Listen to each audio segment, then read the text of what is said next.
What's up guys, Wired here, reminding you that I love robots, and of course if you love them too, then you should definitely subscribe to my channel. I told you I can't make it slay. Jim, can you record the talk back? Record that, Jim. Bet.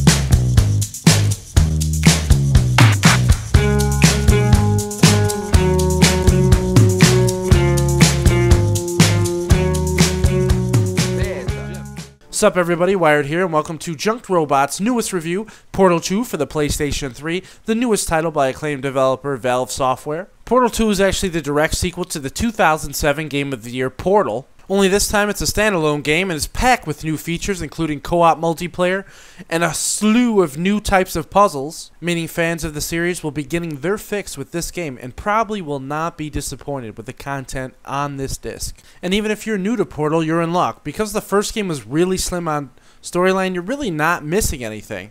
And you're pretty much kept right up to date with what happened in the last game very early on in the game. So that's always a good feature too. Okay, so let's talk about the core dynamics of Portal 2. Portal 2 is an action puzzle game that takes you into the world of Aperture Sciences, a secret underground facility that basically has a history of kidnapping the most exceptional people in society. And in their words, they do this simply to better mankind, but in reality, they're actually pretty much just guinea pigs testing products that Aperture Sciences is trying to release to better the world.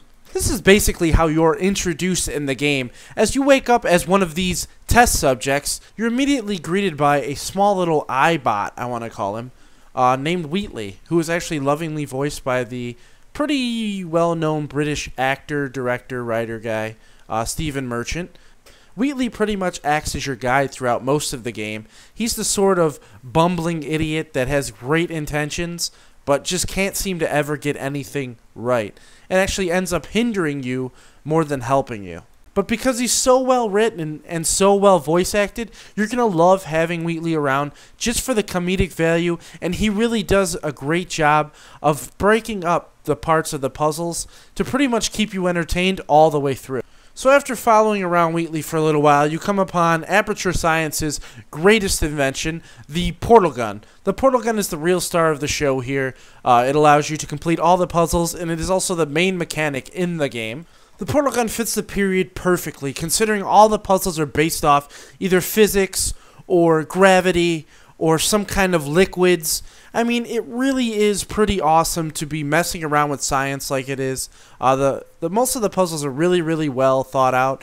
They can be difficult in certain sections, but the game does do a good job of trying to help you along without helping you along subliminally by putting different things in the area that give you hints as to how to complete a puzzle, which is really cool because then you'll spend more time thinking about the puzzles and actually playing the game than you would trying to go online and look up the solution.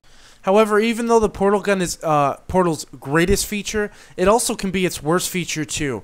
The gameplay can get stale after a few hours of doing it.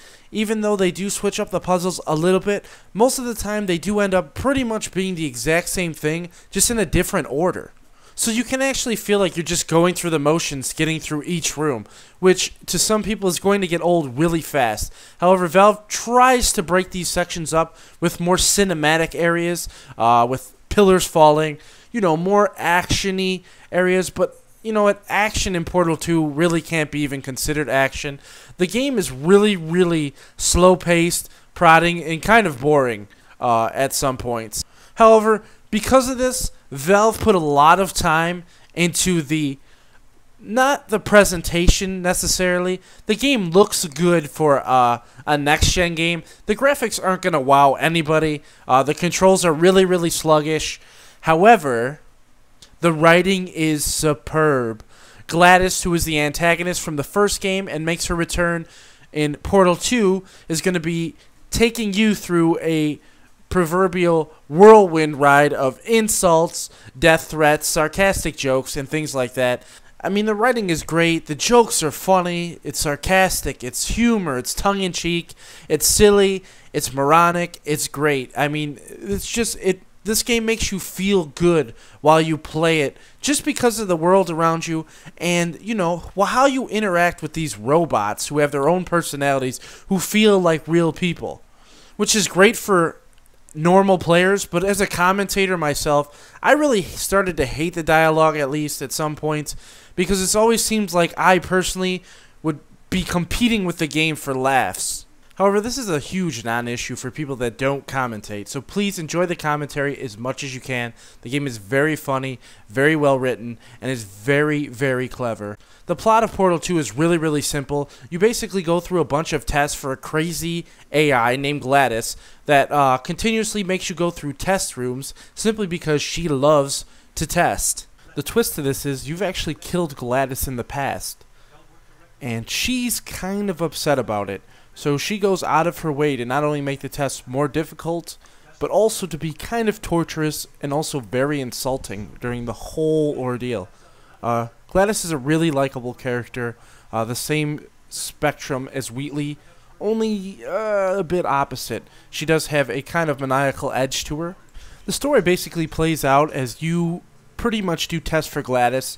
You get further into the science facility, and things start to become more and more obvious. That includes origins for the robots, who they are, why they've come to be, and things like that. However, as usual, I don't like to put a lot of spoilers in my reviews, so please, if you'd like to find that information, check out my playthrough or, of course, buy the game. However, with all these good things, there are bad things. First and foremost, Day One DLC. Valve Software is another development company that thinks it's okay to release Day One DLC and things like that. That's basically a slap in the face. That does affect my score personally. I think if you're going to sell us a game for $60, it better have everything up until the day of its release already on the disc, period. But Valve sees that that's not important and instead has basically given you a cash shop where you can spend your real life money to buy new skins for co-op multiplayer and things like that. This is an insult, to say the least, especially since this game doesn't have the replay value of, say, a shooting game or something. This game's action, there is no action. Once you've done the puzzles once, you know the puzzles. That's it. The puzzles don't switch up when you put the game in again and things like that. So that has a big issue with me. So this game had a lot of hype, and I don't think it was as warranted as it is. A lot of the views I've seen online have been completely padded. These people are obviously just fanboys or something. This game is great, but oh my god, these people are talking about 95s, 94s, 96s, 100s. I don't think so. I don't see it.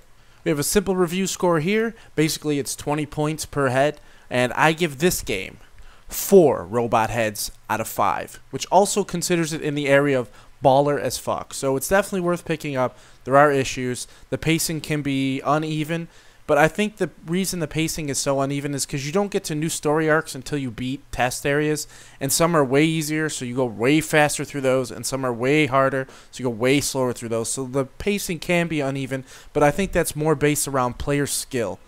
So we're going to leave you here now with my favorite part of the game, actually. GLaDOS's little rap song at the little pop song, rather, at the end of the game. So once again, thank you guys for watching. Remember to rate, comment, and subscribe.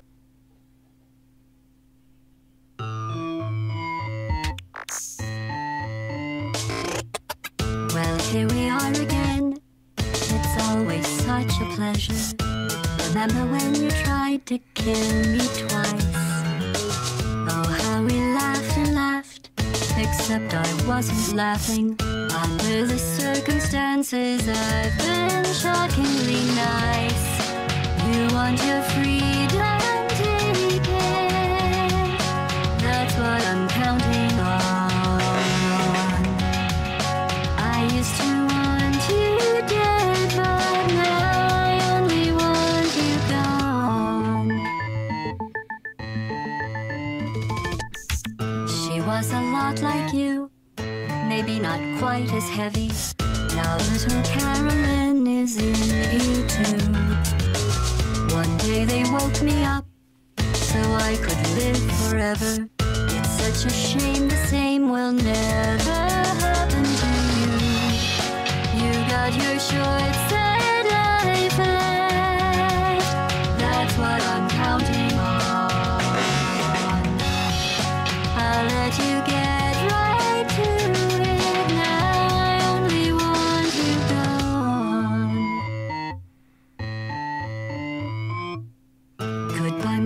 only friend.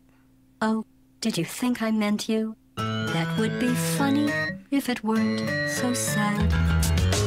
Well, you have been replaced. I don't need anyone now. When I delete you, maybe I'll stop feeling so bad. Go make some new disaster. That's what I'm counting on. You're someone